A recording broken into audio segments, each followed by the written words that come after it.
खबरों में आगे बढ़ते हैं। पुतिन की जंग में अब किम जोंग की एंट्री की चर्चा तेज हो गई है। रूस में उत्तर कोरिया के मिसाइल यूनिट की तैनाती के दावों ने पूरी दुनिया की चिंता बढ़ा दी है। क्या यह सिर्फ सैन्य सहयोग है या युद्ध का नया मोर्चा? क्या यूक्रेन अब पहले से ज्यादा घातक हमले करने जा रहा है? रिपोर्ट देखिए।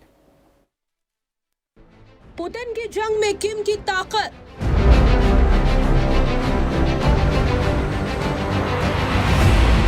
रूस पहुंची उत्तर कोरिया की मिसाइल।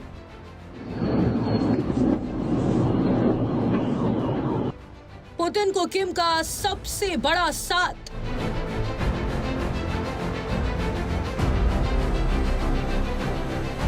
रूस की जंग में किम की एंट्री।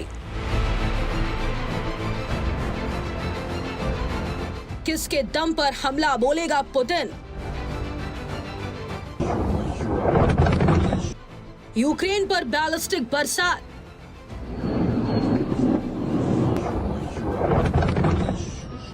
रूस को मिला नया मिसाइल पार्टनर। मिसाइल गठबंधन से कांपा पश्चिम।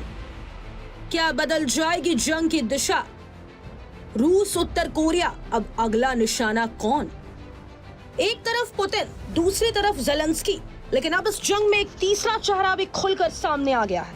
किम जोंग उन, जिस नेता पर दुनिया मिसाइलों की बरसात का आरोप लगाती रही, अब वही रूस के युद्ध का नया हथियार बनता दिख रहा है। दावा है कि उत्तर कोरिया की मिसाइल यूनिट रूस की जमीन पर उतर चुकी है। सवाल सिर्फ इतना नहीं कि मिसाइलें कौन चला रहा है, सवाल ये है कि क्या अब यूक्रेन की जंग रूस बनाम यूक्रेन नहीं बल्कि रूस उत्तर कोरिया बनाम पश्चिम बनने जा रही है। यूक्रेन की सैन्य खुफिया एजेंसी का दावा है कि करीब 90 उत्तर कोरियाई सैनिकों वाली मिसाइल यूनिट पश्चिमी रूस के वोरोनेज इलाके में तैनात की जा रही है। यही नहीं, इस यूनिट के साथ 120 बैलिस्टिक मिसाइलें और 6 लॉन्चर भी शामिल हो सकते हैं। ये कोई साधारण मिसाइलें नहीं हैं। KN-23 और KN-24 ऐसी बैलिस्टिक मिसाइलें जिन्हें रोकना आसान नहीं। तेज रफ्तार, अचानक दिशा बदलने की क्षमता और बेहद कम प्रतिक्रिया समय, यही वजह है कि एयर डिफेंस सिस्टम के लिए ये सबसे बड़ी चुनौती मानी जाती है। रूस पहले भी इन मिसाइलों का इस्तेमाल कर चुका है, लेकिन अगर अब इनकी संख्या बढ़ती है तो यूक्रेन के आसमान में खतरे का स्तर कई गुना बढ़ सकता है। रूस को पता है कि यूक्रेन की सबसे बड़ी कमजोरी क्या है, उसका सीमित एयर डिफेंस। पैट्रियट जैसे हाई एंड सिस्टम हर शहर की सुरक्षा नहीं कर सकते। ऐसे में बैलिस्टिक मिसाइलें रूस के लिए सबसे बड़ा हथियार बनती जा रही हैं।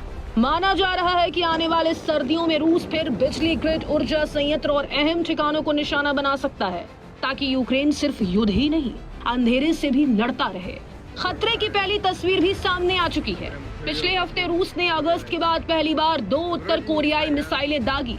इनमें से एक ने मध्य यूक्रेन के रादूशने गांव में एक घर को मलबे में बदल दिया। एक ही परिवार के 5 लोगों की मौत हो गई। ये हमला सिर्फ एक इमारत पर नहीं था, बल्कि उन मासूम जिंदगियों पर था जो युद्ध शुरू होने के बाद से हर दिन मौत के साए में जी रहे हैं। रूस और उत्तर कोरिया की दोस्ती अब सिर्फ कूटनीति तक सीमित नहीं दिख रही। पहले गोला बारूद, फिर मिसाइलें और अब सैनिकों की तैनाती के दावे। ये संकेत है कि दोनों देशों का सैन्य गठबंधन लगातार मजबूत हो रहा है। दुनिया के कई विशेषज्ञ इसे नई एक्सिस पार्टनरशिप का नाम दे रहे हैं। अगर ये गठजोड़ और गहरा हुआ तो इसका असर सिर्फ यूक्रेन तक सीमित नहीं रहेगा, बल्कि पूरी वैश्विक राजनीति पर पड़ेगा। अमेरिका, नाटो और यूरोप की नजरें अब सिर्फ मॉस्को पर नहीं बल्कि प्योंगयांग पर भी टिक गई है। सवाल उठ रहे हैं, क्या उत्तर कोरिया की बढ़ती भूमिका युद्ध को और लंबा खींच देगी? क्या पश्चिम अब यूक्रेन को और ज्यादा घातक हथियार देगा? और क्या दुनिया एक ऐसे मोड़ पर पहुंच रही है जहां 2 सैन्य गुट खुलकर आमने सामने खड़े दिखाई देंगे? एक तरफ पुतिन की जंग, दूसरी तरफ किम की मिसाइलें और बीच में तबाही से जूझता यूक्रेन। ये सिर्फ हथियारों का गठबंधन नहीं है, बल्कि बदलती विश्व व्यवस्था की नई पटकथा है। सवाल सिर्फ इतना नहीं कि अगली मिसाइल कहां गिरेगी, सवाल ये है कि क्या दुनिया तीसरे मोर्चे की आहट सुन रही है? क्या रूस और उत्तर कोरिया का ये साथ युद्ध का सबसे खतरनाक अध्याय लिखने वाला है, या फिर यही गठजोड़ दुनिया को एक नए वैश्विक टकराव की तरफ धकेल देगा? Bureau report, India news. और आरएस चीफ मोहन भागवत बच्चों से जंजीत से बात करें, सीधे आपको वहां लिए चलते हैं।